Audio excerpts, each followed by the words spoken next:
Perfecto, ya podemos comenzar. Hermanos y hermanas, buenas noches. Los saludamos desde la ciudad de Querétaro, en México. Bienvenidos todos y todas a su programa Charlas Bíblicas. Queremos saludar y hacer de su conocimiento que están conectados junto con nosotros la página Sola Escritura de México, también Radio Lumbrera, Radio Telestete en Chile. Nos acompaña también la página de Teología e Historia de la Cristiandad, con un enlace en Latinoamérica y Estados Unidos. Nuestro hermano Alexander Porras, nuestro enlace en Costa Rica. A todos ellos damos un cordial saludo y cordial saludo también a todos nuestros hermanos y hermanas que nos escuchan en diversas partes de Latinoamérica, la comunidad hispana en los Estados Unidos y Canadá y España. A todos ustedes un cordial saludo, un fuerte abrazo desde esta ciudad. Tenemos ahora la ausencia de nuestro hermano Armando González, quien está indispuesto y no pudo acompañarnos esta noche, pero tenemos un invitado de lujo con nosotros, nuestro hermano, el doctor Roberto Islas. Hermano, buenas noches, hermano. Buenas noches, hermanos. Aquí desde Querétaro, participando en este programa de charlas bíblicas con mi muy querido hermano Armando González, que hoy está un poco enfermito y no pudo estar con nosotros, pero a nuestro hermano José Antonio, entre él y yo, pues hoy vamos a tener el gusto y el honor de compartir con ustedes algo del tema de la iglesia que ya hemos venido trabajando y en el cual yo he participado en las últimas sesiones ante la imperiosa ausencia de mi hermano que salió de un merecido descanso que ya necesitaba y que pues ya lo tenemos aquí con nosotros por la bendición de Dios para que pues nos aclare tantas cosas de los textos que hemos hablado y de otros que enfrentaremos en esta ocasión. Gracias, hermanos. Hermano, pues mucho gusto en tenerte, en ser un fiel compañero, colaborador de nosotros en este programa de charlas bíblicas. Seas bienvenido hoy y siempre, hermano querido. Hermanos, como decía nuestro hermano, el doctor Islas, el tema que hemos venido tratando ya por varios programas gira en torno al gran tema neotestamentario de la iglesia. Y hemos querido hacer un recorrido no pormenorizado, no deteniéndonos demasiado, no haciendo una especie como de predicación expositiva, sino destacar simplemente algunas cosas que nos han parecido importantes. Quizás en esto hemos sacrificado otras que no hemos tocado, también muy importantes. En torno a este gran tema de la iglesia, diciéndoles a ustedes que estamos casi ya al final del libro de los Hechos, pero que tenemos muchas cosas que decir después de terminar el libro de los Hechos, con referencia a este tema de la iglesia, que veremos cuando entremos a abordar el tema en el resto de las cartas del Nuevo Testamento. En esta noche vamos a hablar, hermano, del capítulo, vamos a ver hasta dónde podemos llegar, el capítulo 25 y 26 del libro de los Hechos. Ya nuestros hermanos Armando y nuestro hermano Roberto han estado viendo en estos 5 últimos programas capítulos previos del libro de los Hechos. Hermano, pues seguramente que no ha dejado de sorprendernos, ¿verdad, hermano? Este libro extraordinario. Han quedado cosas muy claras, hermanos, y Armando González en lo particular ha puesto o estuvo poniendo mucho énfasis en estas sesiones previas en el gran cuidado que ha tenido el Espíritu Santo, Dios mismo, el Señor Jesucristo mismo, en la propagación del Evangelio y en el cuidado de su iglesia. Lo hemos visto particularmente con Pablo, como ante un Pablo golpeado, cuando fue capturado ya en Jerusalén, muy maltratado, quizás con un ánimo por los suelos, y el Señor mismo en persona se le presenta y le dice: ánimo, Pablo, vas a ir todavía a Roma a predicar sobre mí. Y yo les decía a los hermanos en ese entonces, imagínense a Pablo en esta condición, que sí necesitaba esta presencia del Señor Jesús para, pues, devolverle el ánimo y el valor de la predicación. Pero atrás de eso está el cuidado del Señor. Cómo está atento y cómo le confirma a Pablo que va a estar en Roma, y Pablo no tiene ni idea de cómo va a llegar allá. Aquí en el capítulo 25 vamos a ver cómo es que va a llegar allá. Pero cuando se lo dice, Pablo no tiene ni idea cómo va a ocurrir eso, pero lo tiene por cierto. El cuidado del Señor atrás de él y de todo su pueblo, siempre atento, siempre vigilante, siempre con un proyecto bien definido, siempre con fines y metas previamente bien establecidas, que a veces ni nos imaginamos cómo ni cuándo van a ocurrir. Y el ejemplo que tenemos de Pablo es perfecto. ¡Qué maravilla! Hermanos, y este cuidado no solamente lo referimos a los días de Pablo. Pablo, como dice nuestro hermano Roberto, es un ejemplo maravilloso. Pero esta presencia del Señor no ha dejado de estar presente con su iglesia. Quizás no de una manera tan extraordinariamente fuerte, ¿verdad, hermano? Como ocurrió en los días de los apóstoles, en los días del hermano, pero este propósito al que se refiere nuestro hermano, estas metas definidas, estos movimientos históricos que van acompañando al propósito de Dios, se van cumpliendo y nada lo interrumpe. Mire, por ejemplo, en este capítulo 25, al final del capítulo 24 y comienzo del 25, tenemos varios movimientos dentro de las autoridades romanas. Aparece Félix, después de, en un tiempo, Félix se va y es reemplazado por Festo. En cierto momento aparece ahí Agripa, el gran rey Agripa con su esposa Berenice, y resulta que estas cosas van siendo clave y fundamentales. La presencia de estas personas son fundamentales para que Pablo pueda llegar finalmente a Roma. Y nos damos cuenta, hermano, de que nada en nuestra vida cristiana, está por demás, ni está al azar. Perdón. No es al azar, nada es circunstancial meramente, sino que el Señor está detrás de todos estos grandes eventos, ¿verdad, hermano? La soberanía de Dios. Y no solo con un cuidado, no solo estableciendo fines, metas, no, sino cuidando todos los detalles y inclusive cuando tiene que hacer algo disciplinario, también haciéndolo. Es decir, no es un Dios lejano, no es un Dios que esté por allá en su trono viendo a ver qué pasa y de vez en cuando voltear para abajo a ver cómo va la tierra, qué ha acontecido. No es un Dios en tiempo presente, en el momento actual con nosotros, viviendo, sufriendo, disfrutando de su iglesia, existiendo dentro de su iglesia, que somos nosotros. Un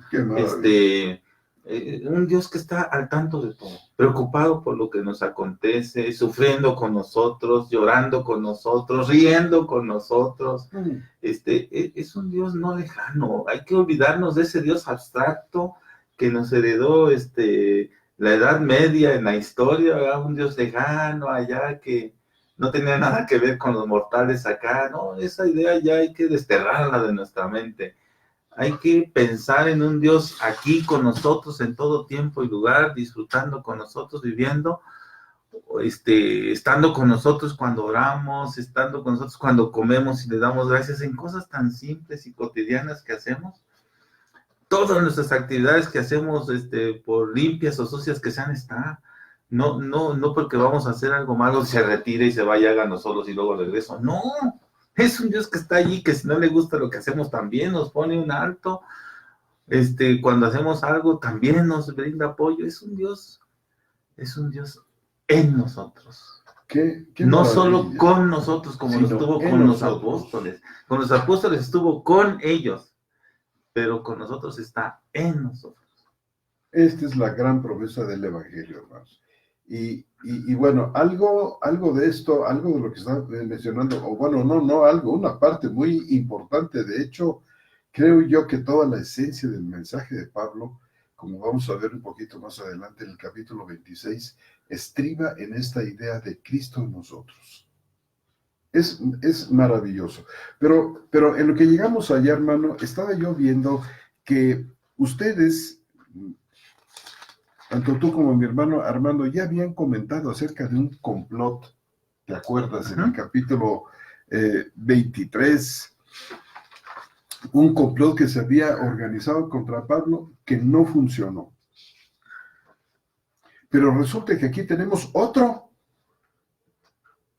Después de que Pablo fue custodiado y llevado a Cesarea, de todas maneras, cuando cambió el régimen, cuando vino Festo, le pidieron a Festo que fuera juzgado Pablo delante de ellos. Y resulta que en este caso Festo dijo, no, Pablo está custodiado aquí. Y toda esta situación alerta mucho a Pablo, se da cuenta de que hay otro complot, y dice, ¿te gustaría, Pablo, ser juzgado allá delante conmigo, delante de las autoridades en Jerusalén? Y Pablo dice, no, yo estoy ante el tribunal de César. No necesito ir a ninguna parte, ni nadie tiene autoridad para tomarme y llevarme a otro lado. Entonces Pablo, como un hombre bien instruido, apela al César. O sea, te das cuenta de la formación del apóstol. Pablo era un hombre verdaderamente con una formación extraordinaria, era un humanista, era un hombre que podía citar a los filósofos griegos, a los poetas, que podía discurrir de una manera extraordinaria delante de los filósofos en Atenas. Y lo encontramos dirigiendo la palabra tanto a Félix como al otro, como al rey Agripa, con una elegancia y con una maravilla del lenguaje que nos permite ver y nos permite apreciar dimensiones de la vida cristiana de Pablo que nosotros no deberíamos desechar, sino también de alguna manera cultivar. ¿Verdad, hermano? Sí, nosotros llamamos la atención sobre este punto, no me acuerdo si fue la anterior o una más atrás, sobre la forma apologética de Pablo de presentar lo que le había ocurrido a él en Damasco. Porque lo hace aquí, lo va a hacer en el 26, Así es. Y ya lo hizo en el 22, y ya lo hizo en el 9. Digamos, son 3 eventos. Y llamábamos la atención, Armando y yo, en aquella ocasión, haciendo un señalamiento muy preciso. En la primera vez que se nos presenta la conversión de Pablo, el que lo narra es Lucas. Lucas narra el evento como un ajeno al evento, y lo presenta con todo lujo de detalles. Habla de Ananías y habla de todos los que participaron, porque él lo está hablando como una cuestión histórica, como un evento que ocurrió trascendente, y muestra muchos detalles. En cambio, cuando Pablo lo hace ante el pueblo, en el capítulo 22, cuando lo toman prisionero en Jerusalén y que presenta una defensa, hacíamos el señalamiento que lo hace en una primera persona en singular, hablando específicamente de sus sentimientos, de cómo se sintió, cómo le afectó la presencia del Señor. En cambio, en el que sigue, que vamos a ver en el 26, hacíamos la diferencia entre los tres y señalamos un texto que a lo mejor tú podrías incluso ampliar un poquito más, porque si bien habla del evento que a él ocurrió, lo dice como testigo, como cuando vas a un juicio y tú y hablas como testigo del evento, aunque tú estuviste presente en el evento, que es muy diferente como lo hace cuando lo dice en primera persona, porque ahí está hablando de él y me pasó esto y me sentí así y esto. Cuando lo hace como testigo del evento, se aparta del evento y narra el evento, si bien él estuvo presente en el evento. Y hacíamos ese señalamiento porque en el versículo que marcamos, cuando el Señor le dice que dura cosa es dar cosas contra el aguijón, cuando Lucas lo narra, la expresión que dice es, y el Señor le dijo, está hablando como alguien que está narrando algo, Lucas. Pero cuando Pablo lo dice en el 22, dice, y el Señor me dijo. Pero cuando está dando testimonio, dice, y el Señor dijo. ¿Le digan las tres formas? La misma expresión en los tres. Cuando Lucas lo dice, el Señor le dijo. Cuando Pablo lo está hablando como afectado por el evento, dice, el Señor me dijo. Pero cuando está dando testimonio del evento, él como testigo del evento, aunque participó, dice, el Señor dijo. Claro. Son tres formas de presentarlo. Y tiene su razón. En esta última que vamos a ver, lo presenta un asunto meramente jurídico. Porque cuando lo hace ante el pueblo, no. Está hablando con iguales, se está identificando con ellos, la parte afectiva. Vean, el Señor hizo esto y esto, conmigo. En cambio, cuando habla como testigo, lo hace en ese sentido. Se presenta como testigo y pasó esto. Y el Señor dijo esto, aunque se lo haya dicho a él. Claro. Son formas diferentes. Qué interesante esto que estás diciendo, hermano. Qué punto tan bueno, hermano. Este triple enfoque, nos damos cuenta de que nada en la Escritura está porque sí. No hay paja, ni un gramo siquiera.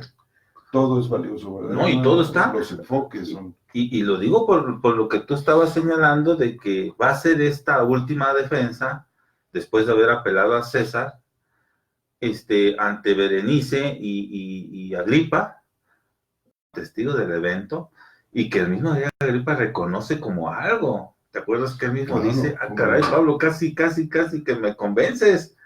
¿Ya? Claro. Esa va a ser la reacción. Claro. O sea, Pablo presenta, por así decir, hermano, una defensa, ¿qué te diré? ¿Legal? Jurídica. Como si fuera una abogado. Ya había habido un abogado ahí, ¿te acuerdas? Tértulo. Sí. El enviado de los judíos. O sea, hay aquí en el ambiente, sobre todo en el capítulo 26, la idea, ¿verdad, hermano? De una defensa. Sí, más jurídica. Más jurídica de parte de Pablo. Pero qué interesante, hermano, que en la segunda narración Pablo trata, de identificarse, de hablar de sus...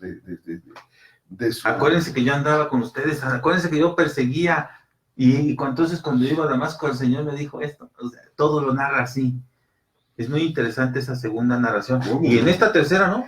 Está así, lejano, diciendo, el Señor dijo esto, dijo aquello, y yo solo obedecí. Fascinante la observación.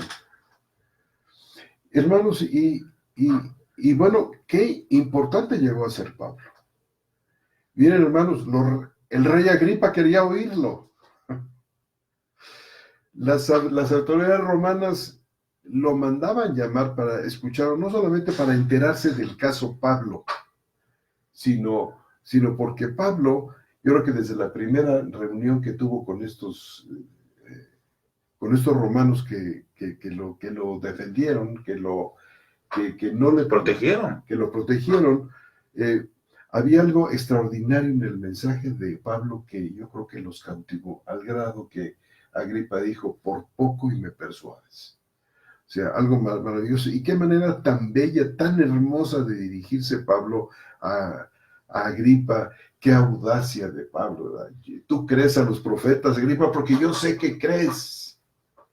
Sí, tenía formación judía, conocía muy bien todo lo de los profetas, la ley de Moisés y todo lo conoce también, que se atreve Pablo a decirle esto, ¿no? Precioso, precioso. Y bueno, pues mira, este segundo complot una vez más se ve frustrado. El del capítulo 26. Termina, y sabes, estaba yo viendo, hermano, a lo largo de toda esta carrera de Pablo, eh, que se trasluce un Pablo apóstol, hermano, que no se parece absolutamente nada a este liderazgo tan blandengue, tan flaco, tan extraño al, a la manera de conducirse y de predicar el evangelio que estamos viendo en Pablo. Mira, por ejemplo, hablando del mensaje, fíjate, por ejemplo, cómo lo presenta Pablo. Dice, ahora en el capítulo 26 y versículo 6, dice, y ahora estoy siendo juzgado por la esperanza de la promesa. Fíjate el tema evangelístico que en ese momento Pablo toma para hablarles a estas gentes. Estoy siendo juzgado por la esperanza de la promesa que Dios hizo a nuestros padres, a la cual nuestras 12 tribus, sirviendo con fervor noche y día, esperan alcanzar. Claro, acuérdate que lo habían acusado prácticamente de 3 cosas, las cuales ninguna prosperaron. Si tú te acuerdas, la primera acusación fue herejía, al asunto de la ley. ¿Cómo lo dice Pablo? Ni contra la ley de los judíos he pecado, o sea, porque fue una acusación de herejía. La segunda fue la de sacrilegio, que había metido a alguien al templo, ¿te acuerdas?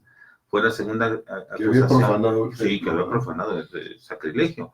Y la tercera fue sedición, que fue la razón de por qué los romanos lo mantuvieron, porque las otras 2 a los romanos no les importaban mucho, porque era asunto de la ley de los judíos, pero esta última, de sedición, pues sí, era la que les interesaba, porque si tú te acuerdas cuando el soldado lo toma, de cuando lo apresan a Pablo, le pregunta si él es aquel egipcio, es un asunto de sedición, ¿te acuerdas? Claro. Entonces, aquí en que tú nos estás marcando, ya es un Pablo que esa etapa ya la superó porque ya apeló a César. Él ya sabe que va a Roma, ya está en otra condición. Puede ser que ya decida explicarnos más detalles del asunto que él ve involucrado en esto y que, por supuesto, la esperanza de la promesa, que fue uno de los puntos de discusión, acuérdate que irrumpió diciendo en la resurrección. ¿Te acuerdas? Claro, claro. Lo traduce ahora. Que causó una división ahí, exacto, ¿verdad? con toda la intencionalidad del mundo. Claro.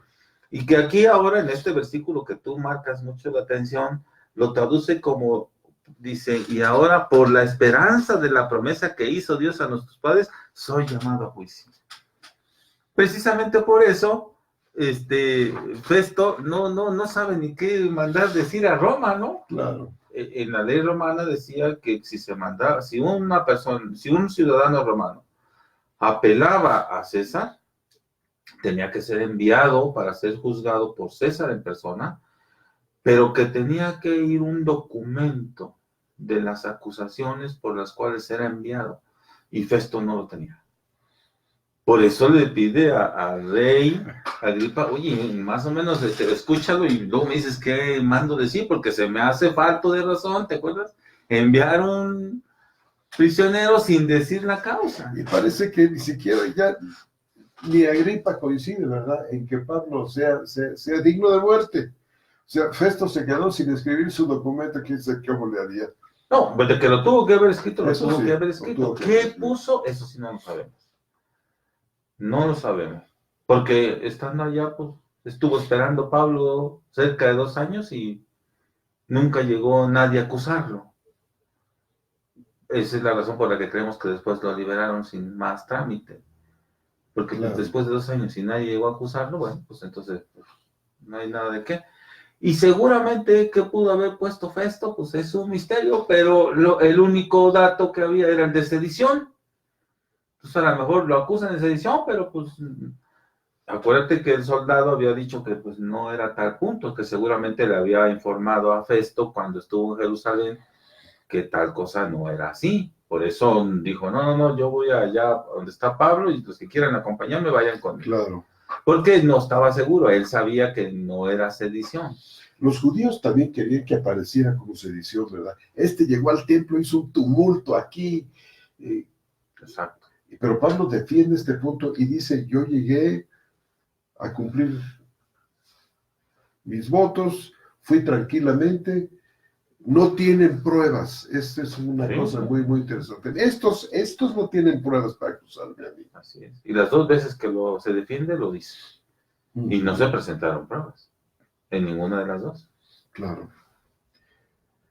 Bueno, pues yo veo en este caminar de Pablo un sufrimiento muy intenso, una vida de grandes aventuras, hermano.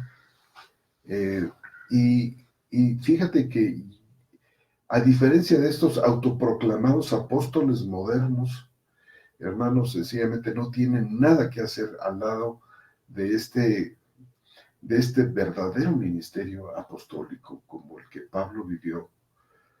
Y realmente, no sé, ser apóstol era algo así como sacarse un tigre en una rifa. O sea, solamente aquellos a quienes Dios había llamado y preparado para una vida pues, testimonio. De mucho testimonio, muy intenso. Miren, hermanos, podemos, por ejemplo, leer en la segunda carta a los Corintios, hay 3 o 4 lugares, hermano, muy fuertes donde Pablo narra de su experiencia, por ejemplo, de su fuerte trabajo, de su dolor y de todo lo que conllevaba la predicación del Evangelio, la oposición, el aborrecimiento de la gente, sobre todo de los judíos, las circunstancias por las que tuvo que pasar en sus largos viajes, que eran muy peligrosos en aquella zona donde está Siria, Grecia, todas estas islas.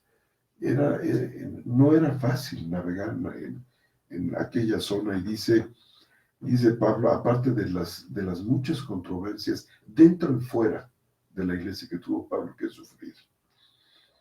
Dice, por ejemplo, son ministros del Mesías, hablo como si hubiera perdido el juicio. Estoy en el capítulo 11, versículo 23 de la segunda carta a los Corintios.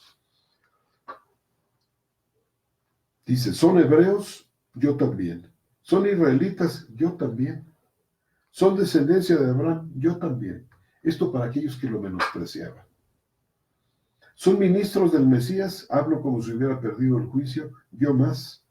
En trabajos, muchos más. En cárceles, mucho más. En azotes, más severamente. En peligros de muerte, muchas veces. De los judíos 5 veces recibí 40 azotes menos 1. 3 veces fui azotado con vara, 1 vez apedreado. 3 veces fui náufrago.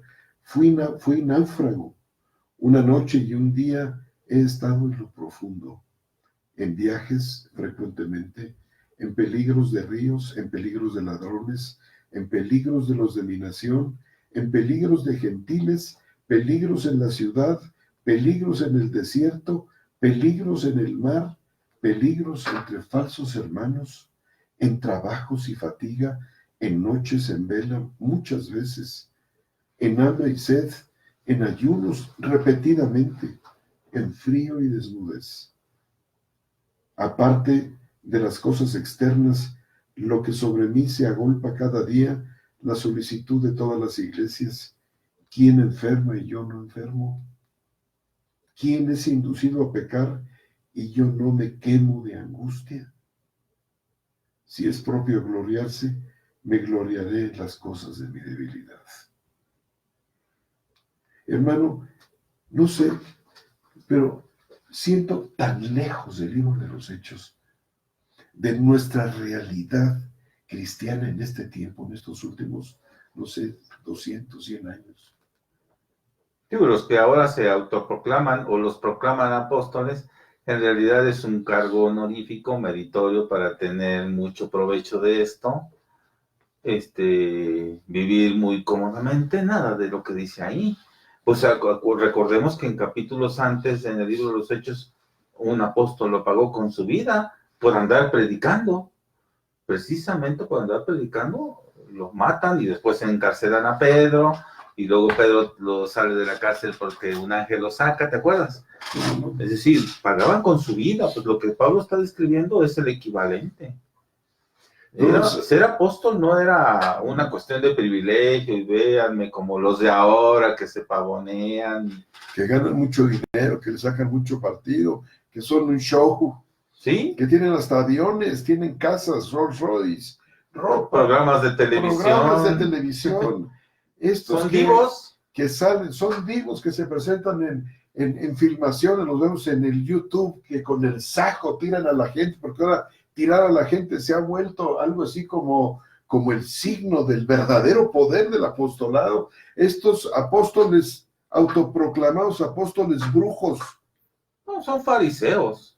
No son apóstoles. No son apóstoles. Son lo que tanto Cristo criticaba. Y a veces habrá que considerar hasta qué punto hoy lo que se dice iglesia realmente lo es. Si estas comunidades que se manejan como se les antoja, tan fuera, hermano, del espíritu y de la directriz del espíritu que mora en los creyentes y los dirige. Y la narrativa, porque ahí está. La narrativa que hacen sobre lo que era la iglesia y lo que la iglesia decía, ahí está. No es un invento de nadie, ahí está. Claro, cualquiera la puede leer. Por eso nuestro interés, hermanos, en entrar en los programas que siguen de manera muy específica por ejemplo, en las cartas de Pablo. Ahí vamos a descubrir, hermano, muchas cosas que son un verdadero, y las decimos no como una crítica meramente, sino como un correctivo. Para enderezarlas, quien tenga oídos para oír, enderezar las cosas, hermano, vivir la iglesia y vivir la vida personal realmente a la luz en el poder de la enseñanza de Cristo, hermano. Sí, porque no vemos a ningún líder, a ningún apóstol o a otros que no eran apóstoles, como Santiago, que se quedó como líder de la iglesia de Jerusalén cuando Pedro se va, o a Bernabé. No los vemos a ninguno de ellos que pudiéramos llamar líderes, los apóstoles y todos ellos. No los vemos en situaciones de comodidad y de... No los vemos enfrentando el evangelio y peleándose con todo el mundo y pagándola con su vida. De Santiago no tenemos descripción en el libro de los Hechos. La única descripción que tenemos es en los apócrifos, pero en los apócrifos dice también que la pagó con su vida. O sea, y aquí tenemos a Jacobo, el hermano de Juan, que lo pagó con su vida. Y aquí tenemos la narrativa más extensa, porque Lucas no lo hace, de Pablo, y lo que nos acabas de leer de Pablo, pues no me digan que es una vida de comodidades y de lujos y de viajes con las mejores comodidades. No. Ser apóstol era una cuestión de compromiso con Cristo, de difusión del evangelio y de pagar el precio por eso. No era una cuestión de comodidades, no era una cuestión de puesto honorífico, nada de eso. Ninguno de los apóstoles lo fue. No tenemos reflejo de esto aquí, ni siquiera de los líderes. Y ahí menciona a Santiago, a Bernabé y a otros, inclusive al mismo Timoteo y Tito. No son unas cuestiones de comodidades ni de... No. Son de sufrir y pagar el precio por estar en esos puestos. Así es. Sabiendo que el Señor está atrás, cuidando y protegiendo, porque todo eso que le pasa a Pablo es con la firme seguridad de que el Señor está atrás de él y que lo va a hacer. Pues si el Señor mismo, decíamos, tiene que bajar a decirle a Pablo, ánimo, claro, yo sé que todavía vas a hacer allá cosas, yo ya preparé allá en Roma, y Pablo ni idea tiene de cómo va a llegar. Bueno, ya supimos cómo va a llegar, pero cuando se lo dicen, ni idea tenía Pablo cómo va a llegar. Que iba a usarse a Berenice y a Agripa y a Festo para llegar a Roma. No lo sabían. Y todavía en el viaje, peligros, naufragios, lo muerde una serpiente, y Pablo dice, bueno, si me muerde esta serpiente, ¿voy a llegar o no a Roma? La respuesta es, sí, sí vas a llegar, no te va a pasar nada, él sabe eso. Les dice a los soldados, no dejen que se baje, porque si no vamos a morir todos. ¿Te acuerdas ahí cuando estaban en el naufragio? Todas esas cosas que se ven muy dramáticas, atrás está el Señor, un ángel del Señor vino y me dijo que nadie va a morir, que todos van a sobrevivir. Qué maravillosa certeza de Pablo, ¿verdad, El hermano? Señor atrás en todo momento, a pesar de todo eso que leímos, que acabas de leer, todo eso que le pasó, y el Señor siempre atrás de todo eso. Todo eso que le está pasando y que estamos leyendo aquí, y el Señor atrás presente. Y Pablo sabiéndolo, con esa seguridad y esa confianza, sabe que va a llegar a Roma, no sabe cómo, naufragios, todo eso no sabe, pero él sabe que va a estar allá, y estuvo. Así es, hermanos. Así es. En esta tarea de Dios de edificar a su iglesia, el Señor, por así decir, echa la casa por la ventana. No para en gastos. Sencillamente, en este proyecto maravilloso de Dios de edificar a su iglesia, restaurar su imagen, bueno, hermanos, el Señor se magnifica y se glorifica de una manera maravillosa, y es muy importante que veamos en que esto es, este Señor que actuó en Pablo es el mismo que sigue obrando en nosotros, porque Él es, como dice la carta a los Hebreos, hermano, que Él es para siempre el mismo. Ayer, hoy y por los siglos. Así es. Y bueno, como un último punto, porque fíjate que nos han pedido que hagamos caso, brother, de los comentarios. En los programas anteriores no ha habido mucha oportunidad, hermanos y hermanas, de leer todos los comentarios por razones no otras que técnicas. A veces no, fíjense ustedes que no se cuenta, por ejemplo, nuestro hermano Armando, saben ustedes, dice que él es libre y él no utiliza WhatsApp. El hermano no utiliza WhatsApp, siendo un profesionista extraordinario como él es, y trabajando en puestos tan importantes como los que ha trabajado. Déjenme decirles que nuestro hermano Roberto tampoco, siendo hombres tan conocidos, maestro de varias universidades aquí en la ciudad de Querétaro, y los hermanos no tienen WhatsApp. Entonces a veces no nos podemos percatar, o no se han podido nuestros hermanos percatar bien de los mensajes que nos han mandado, más que los que nuestro hermano Jesús Lozada, que ha sido como un ángel del Señor con nosotros, nos ha ayudado mucho. Pero quiero decirles, hermanos, que todos sus comentarios nos son muy importantes, son muy valiosos, y queremos darle lectura, y hasta donde el Señor nos permita y nos dé sabiduría, contestar a sus preguntas, para que no se queden cortos, hermanos. Escríbanos a lo largo, mientras estamos enseñando, cualquier pregunta, cualquier comentario, es siempre bienvenido entre nosotros. No son muy importantes. Sí, nosotros no pudimos leer, hermano, muchos de los comentarios, porque en efecto, como lo dijiste, tuvimos muchos problemas técnicos, quizás porque por el equipo, como estábamos, no era el adecuado, el internet no fue el adecuado en las sesiones anteriores, y sí batallamos mucho, y realmente solamente podíamos ver un pequeño grupo de estos comentarios, que veo que aquí son muchísimos, estoy viendo muchísimos comentarios ahí en pantalla que nosotros no teníamos allá. Entonces realmente no sabíamos si teníamos o no opiniones, más que algunas muy poquitas alcanzamos a ver y a platicar y a leer. Pero estoy viendo aquí ahora en esta otra presentación que en realidad son muchísimos los que están enviando y los que están escribiendo. Bueno, a ver, hermano, mira, fíjate nada más, bienvenidos y muchísimas gracias por todo esto. Nuestra hermana Virginia Díaz, buenas noches, hermanos. Soy la hermana Vicky, Dios los bendiga. Saludos, hermana. Nuestro hermano Roberto Grimaldi se ha unido. Nuestro hermano Marco Antonio Trejo se ha unido. Bienvenidos.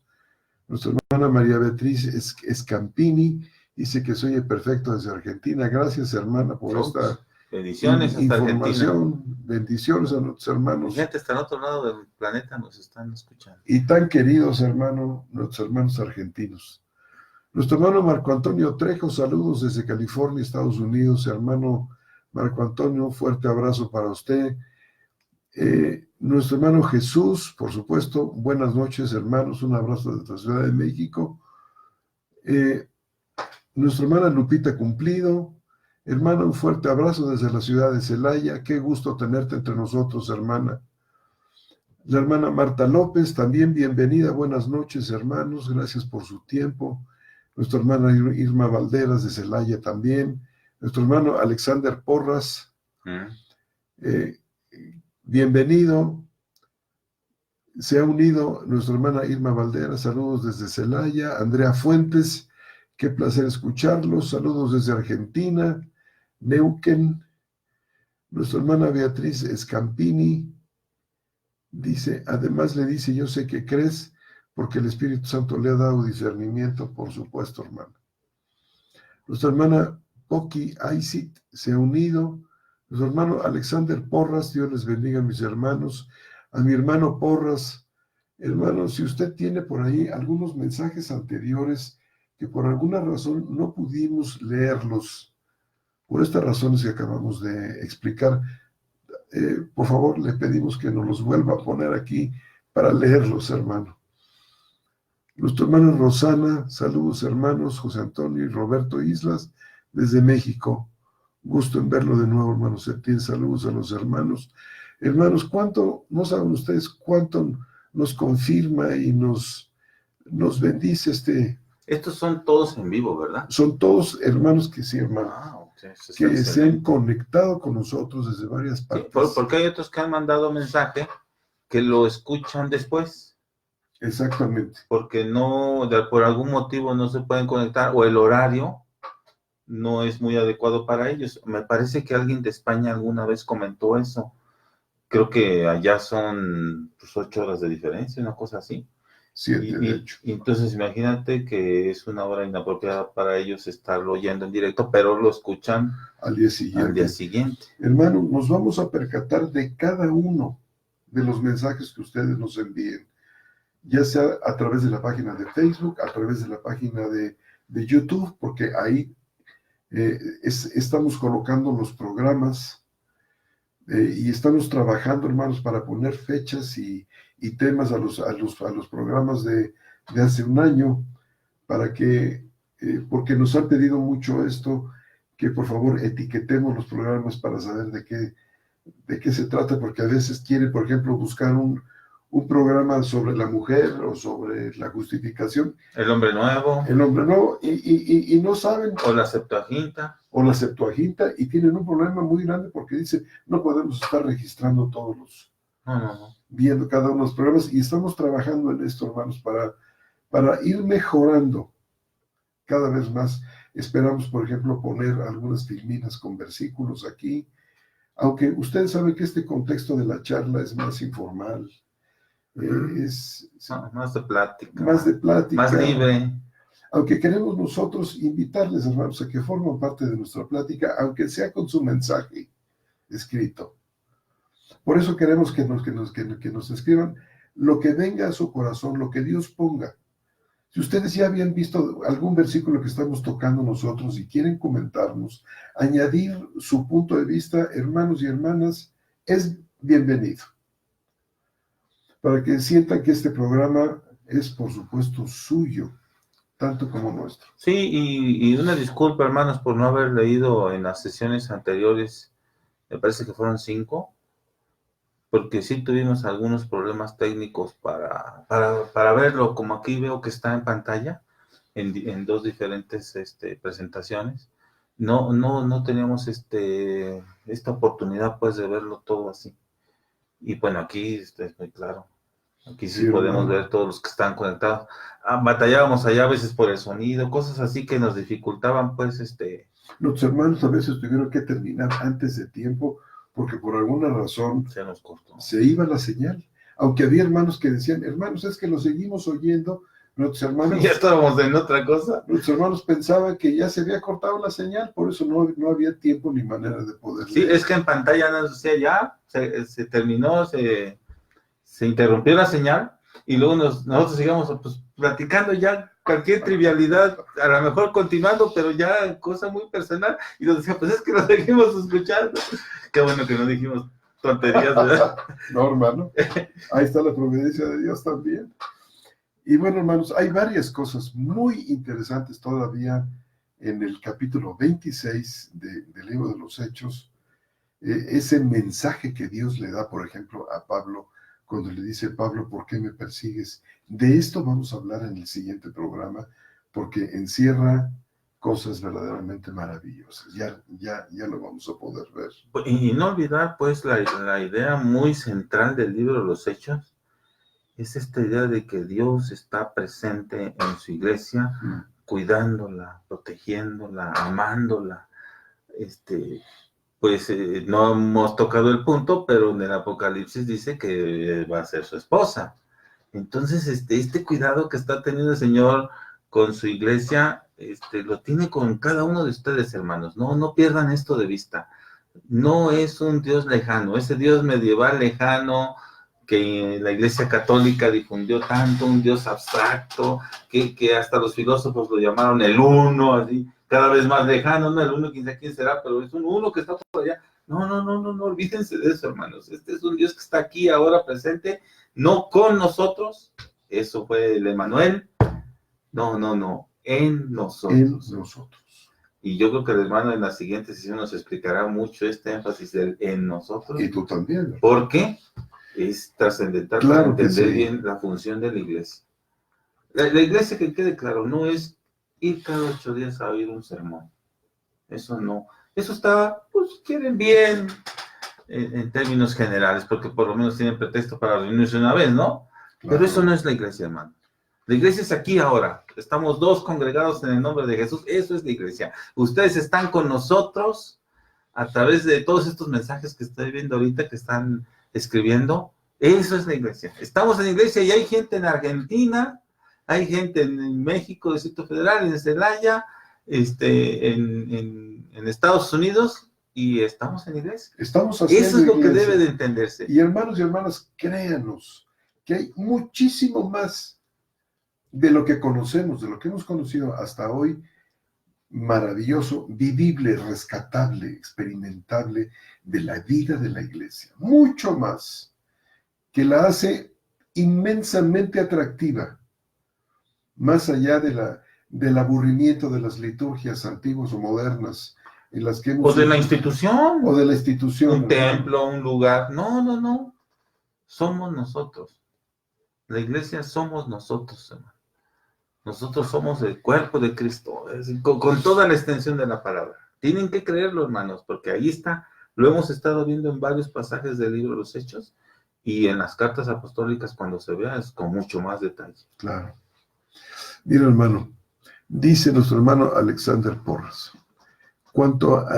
dice, de programas pasados, dice nuestro hermano Porras, en cuanto al relacionamiento de unos con otros, lo que Dios nos quiere mostrar, mis hermanos, es que el camino más efectivo para edificar el cuerpo de Cristo es por el camino de las relaciones personales, y no por el sentarnos a escuchar a un expositor por más de 40 minutos o más. Les comparto que cuando hago preguntas me doy cuenta de que no retuvieron mucho de lo expuesto y al final entiendo que lo más importante es el conocerse los unos a otros.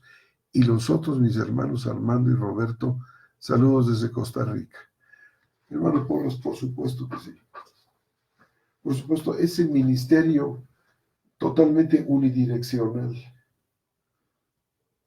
del que está domingo tras domingo llevando una plática que no puede ser objetada, que no puede ser completada, un predicador al cual no se le puede preguntar, un monólogo. No se le puede pedir que aclare su monólogo, es totalmente contraria al espíritu de la diaconía, del servicio entre unos y otros en el cuerpo de Cristo. Y ha hecho mucho daño. Sí, pues, se vuelven monarcas, se vuelven sujetos que se deifican, se adoran. Y se rompe la relación entre creyentes. Hermano Porras tiene toda la razón.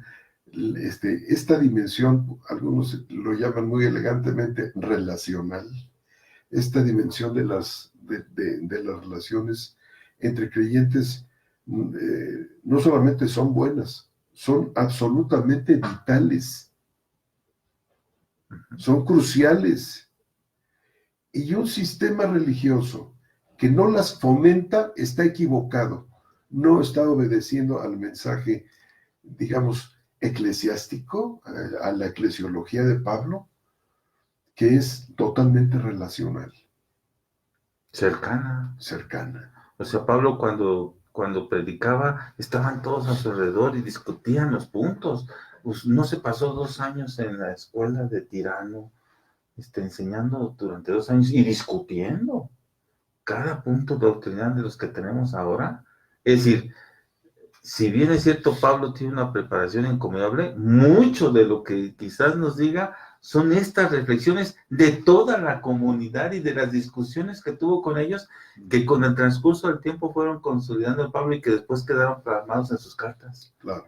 No es algo que él así de repente dijo, voy a hacer esto ordenadamente y ortodoxo. Y así. No estaba dictando como un credo, no.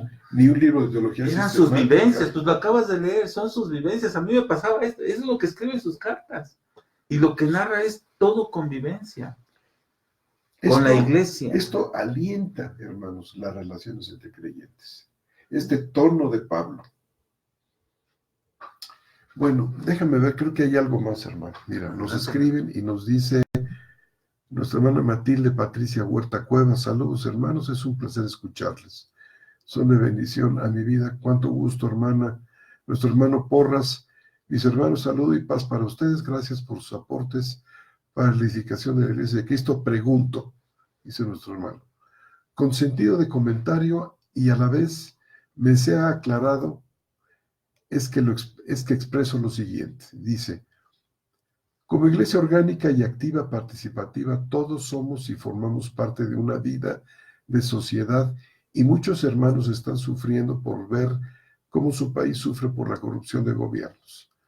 Cuando estos hermanos o hermanas expresan su inconformidad a dichos gobiernos, la tendencia es siempre a decir y dar respuestas de el mundo va de pique porque nosotros no somos de este mundo, somos llamados a orar y nada más. Pero mis hermanos Etienne y Roberto, ¿es esta la respuesta para estas necesidades de hermanos que sufren por ver cómo un país se hunde cada día más y más? Digo yo, mi querido hermano, creo que tal vez deberíamos de ser más compasivos con estos hermanos y de no tratarlos como si fueran revolucionarios y demás. Bueno, yo también sufro por mi patria donde se está legalizando el aborto, matrimonio igualitario, adopción y tantas cosas más. Mis hermanos, con dolor expreso estas líneas porque me duele lo que mis hermanos viven en sus países. Dios, dame luz, por favor.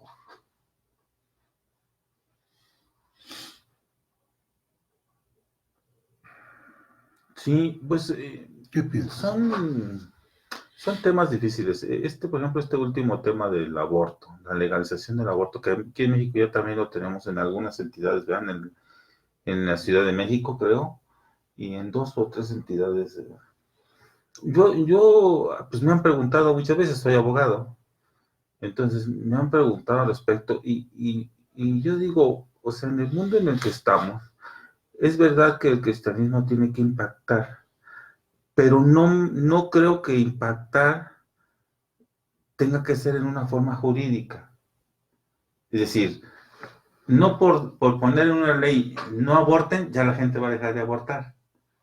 No creo que sea el camino, ni creo que nunca lo haya sido. La gente va a abortar por otras muchas razones, no porque la ley se lo prohíba, no. Y lo que aquí en México se ha discutido mucho es, pues lo hacen.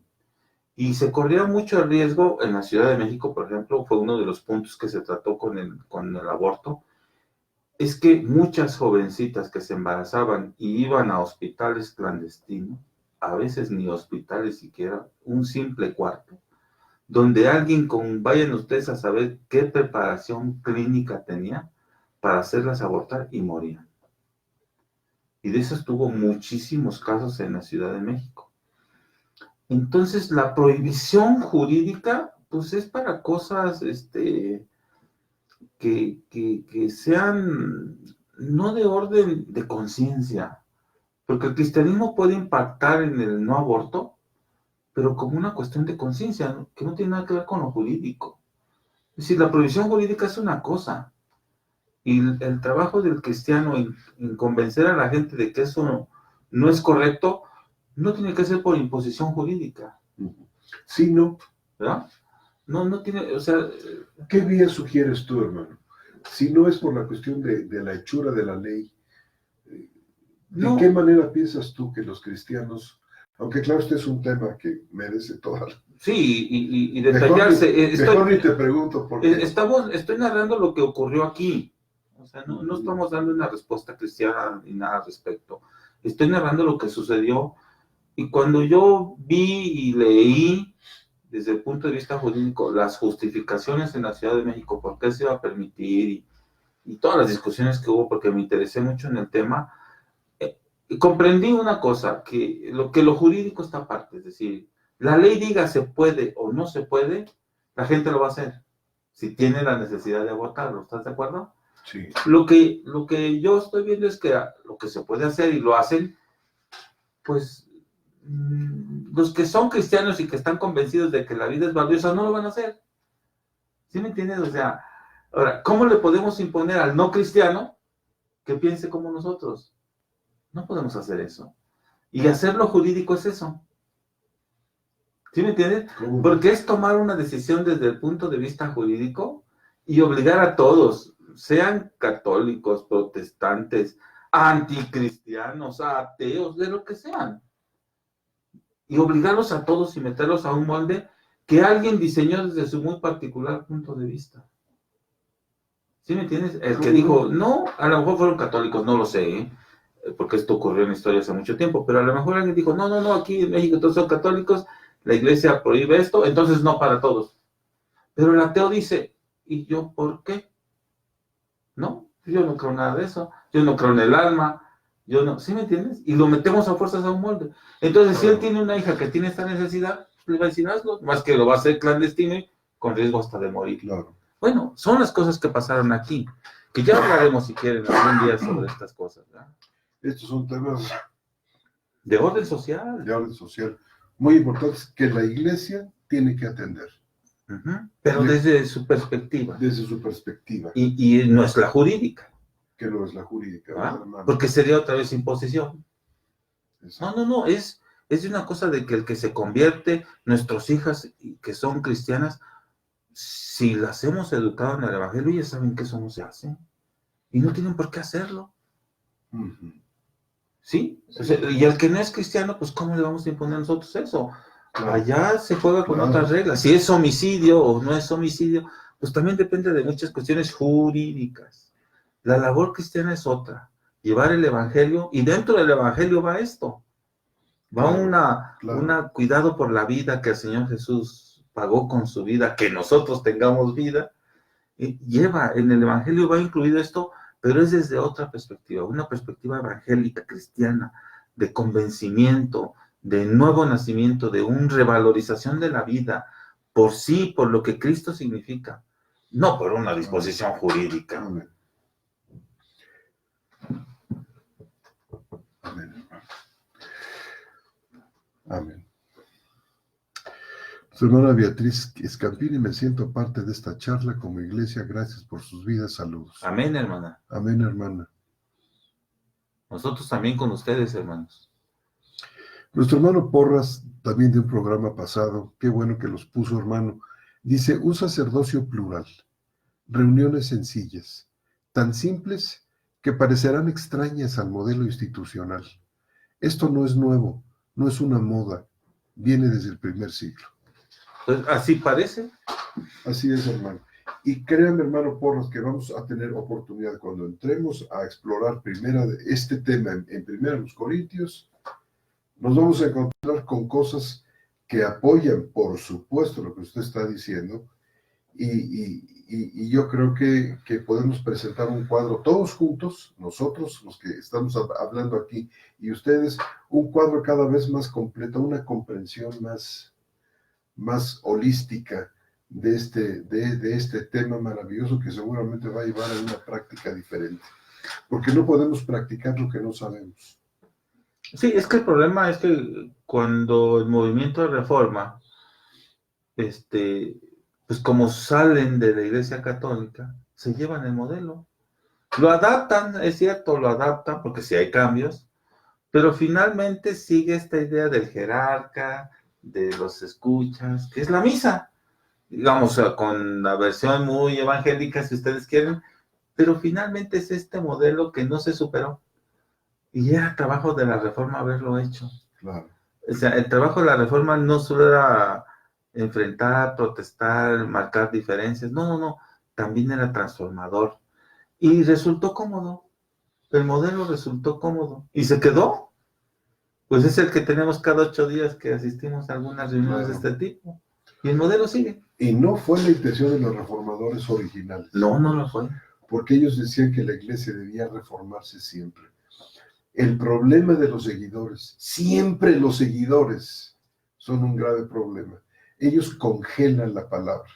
En lugar de continuar en la exploración, en lugar de continuar en la reforma, que había mucho más que reformar, porque este modelo que heredó la reforma tenía 1500 años, bueno, no tanto, Sí, pero tenía 1000 años. ¿Cómo nos sacudimos un yugo de ese tamaño, hermano? ¿En qué? ¿20 años, 30 años? No, era el trabajo de la iglesia seguir atenta al mensaje de la palabra de Dios. Pero resultó cómodo el modelo. Resultó cómodo el modelo. Y hasta la fecha no se lo pueden quitar. Debería de haber un desarrollo de la reforma ahora, buscando esto, buscando qué dice la palabra de cómo debe ser, cómo era al principio, qué hacían antes. Claro. Por ejemplo, este tema del que menciona nuestro hermano Porras, el sacerdocio de los creyentes. Aunque es cierto que los reformadores hablaron del sacerdocio de los creyentes, realmente solamente quedó en el papel. No hubo una manera de poder llevar esta gloriosa, magnífica idea a la práctica, a la reflexión teológica más profunda que llevara a una práctica más rica. Desgraciadamente no. Pero bueno, seguiremos hablando de Sí, son temas muy importantes que hay que tratar. todo esto bajo el tema de la iglesia. Nuestro hermano Alexander Porras, mis hermanos, muchísimas gracias por sus respuestas y aclaraciones. A sus órdenes, nuestro hermano Jesús Lozana, el hermano Roberto Islas, creo que este tema del aborto es una imposición que proviene desde la ONU y el nuevo orden mundial que en todo Occidente lleva a cabo una ingeniería social anticristiana desde las décadas atrás. La gran mayoría de los estados en México y de países en Latinoamérica están en contra, pero los gobiernos los están imponiendo a sus gobernados. Considero seria cuestión de uno o varios programas en futuro, ya que hay muchísimos puntos que comentar al respecto. Sin duda. Así lo haremos, hermano, con la ayuda del Señor. Sí, yo lo que estaba exponiendo es lo que ha pasado aquí en México, pues, o lo que pasó en la Ciudad de México cuando se legalizó, se permite ahora eso, pero yo entiendo que los que están convencidos y que son cristianos y que saben que eso no está bien, no lo hacen. Yo espero que así sea, valoran la vida diferente. El hecho de que esté o no permitido no significa, ahora ya todos vamos a abortar. No creo que sea el caso, ¿eh? Claro. No lo creo. Pero bueno, son puntos que habrá que enfrentar seriamente y que no puede soslayar la iglesia de Cristo, ¿eh? No son temas que no los podemos esquivar. Sí, absolutamente. La eutanasia, el aborto, no sé. Tantos temas que hay que tratar de orden social, ¿eh? Actuales. Pues cosas que pasan en nuestros países. El hermano lo está comentando que ocurre en Argentina, ¿no? Sí. También ocurre aquí. En Costa Rica. Ah, en Costa Rica, entonces imagínate. Pero ocurre también en Argentina y aquí. Y bueno, seguramente en muchos más lugares. En muchos más lugares. Dice Irma Valderas, hermano Roberto Islas, muchas gracias por sus comentarios. Hermana Virginia Díaz, hermanos, y pareciera que se nos olvida que no hay intercesor entre Dios y los hombres, solo se lo leemos, pero no lo comprendemos. Solo lo leemos, pero no lo comprendemos. Comenta nuestro hermano. Pareciera que se nos olvida que no hay intercesor. O se nos olvida que hay intercesor. ¿A qué se refería a lo de...? No sé si nuestra hermana Virginia Sí, es que no me quedó muy claro. Quisiera comentar un poquito más, sí, aclarando su es comentario. Que como dice, no hay, ¿verdad? No hay intercesor. Porque dice que no hay intercesor, se nos olvida que no hay intercesor entre Dios y los hombres. O querrá decir que directamente hablamos con Dios. No sé, hermana Virginia, si pudiera usted sí, a lo mejor. Pasarnos por aquí un par de líneas más para que entendamos muy bien su punto.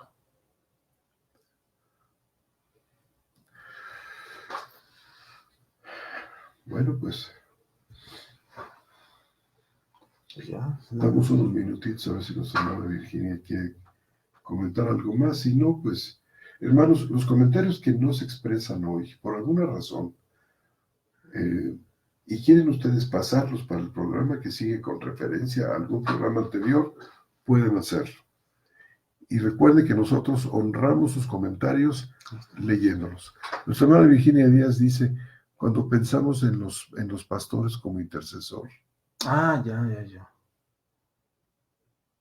Bueno, el asunto del pastor es una cuestión que también habrá que platicar, ¿verdad? Por supuesto. Digo, no está de más que se entre al estudio serio de esto, ¿eh? para hablar de esta posición en lo particular. Yo creo que sí merece Por un supuesto, capítulo aparte, ¿no? Y forma parte de los estudios que tenemos planeados. Sí, porque la iglesia tiene este punto importante. Sí, hermano. Yo creo que a lo mejor si la hermana Virginia nos da oportunidad para no dejar tema abierto, ¿verdad? Podemos platicarlo más adelante. ¿Cómo no? Forma parte y sí. muy importante de lo que tenemos que decir sobre la iglesia. Y se va a tratar el tema, hermana, ¿eh? Si es que si nos da un poquito de holgura para una sesión más adelante, quizás, no sé, se verá usted recompensada sí, con su paciencia. Por supuesto que sí. Para no decir ahorita alguna cosa que quede ahí muy incompleta, ¿no? Claro, porque es un tema largo, es un tema que tiene pues sus aristas, sus lados fuertes, sus muchos puntos que hay que considerar, para que tenga usted una idea muy, muy completa de este tema. Bueno, mis amados hermanos y hermanas, resulta que tenemos que despedirnos ya por la hora. Si ustedes notaron, terminamos un poco antes de, vamos, como acostumbrábamos, la charla, para dar lugar a la charla con ustedes. Terminamos un poquito la charla entre nosotros para charlar con ustedes. Y bueno, pues, que reciban un fuerte abrazo, no sé, hermano. Agradecerles, hermanos, su atención de coexistir con nosotros aquí participando y deseándoles bendiciones, que el Señor de la Gloria los cuida mucho y los proteja, como lo ha hecho con nosotros y con su iglesia a través de toda la historia, hermanos. Bendiciones a todos. Bendiciones, hermanos. Nos vemos el siguiente miércoles.